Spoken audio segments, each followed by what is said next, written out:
திருநெல்வேலியில் கனிமொழி எம்பி செய்தியாளர்களை சந்தித்து வருகிறார். நேரலையில் பார்க்கலாம். இருப்பதாகத்தான் நான் கண்கூடாக ராகுல் காந்தி அவர்களோடு சந்திப்பு நடத்தினீங்க. அந்த பேச்சுவார்த்தை சுமூகமாக இருந்ததா? அந்த கூட்டணி எப்படி உறுதி செய்யப்பட்டு விட்டதா? இல்லைங்க, இல்ல கூட்டணி உறுதி நான் செய்ய வேண்டியதில்லை. முதல்லயே கிட்டத்தட்ட பல ஆண்டுகளாக காங்கிரஸ் இயக்கத்தோடு திராவிட முன்னேற்ற கழகத்திற்கு ஒரு கூட்டணி இருக்கு. தொடர்ந்து மோதல் போக்கு நிலவுது. எந்த மோதல் போக்கும் எனக்கு தெரிஞ்சு இல்ல. நல்ல சுமூகமான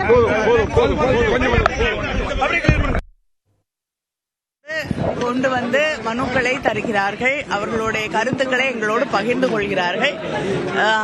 அடுத்து ஆட்சி அமைக்கப் போவது திராவிட முன்னேற்ற கழக ஆட்சி என்ற நம்பிக்கையோடு மக்கள் வருகிறார்கள் என்பதை இது தெளிவாக காட்டுகிறது. அது மட்டுமில்லாமல் ஒரு வாக்குறுதியை கொடுத்தால் நிறைவேற்றக்கூடிய ஒரே இயக்கம் திராவிட முன்னேற்ற கழகம் என்ற நம்பிக்கையோடு வருகிறார்.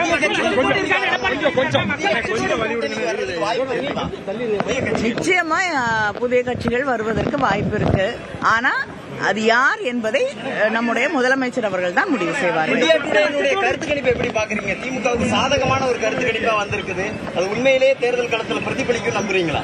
இல்லைங்க, எந்த கருத்து கணிப்பு வராட்டியும் நிச்சயமாக தேர்தல் களம் திராவிட முன்னேற்ற கழக கூட்டணிக்கு சாதகமாக இருப்பதாகத்தான் நான் கண்கூடாக காண்கிறேன்.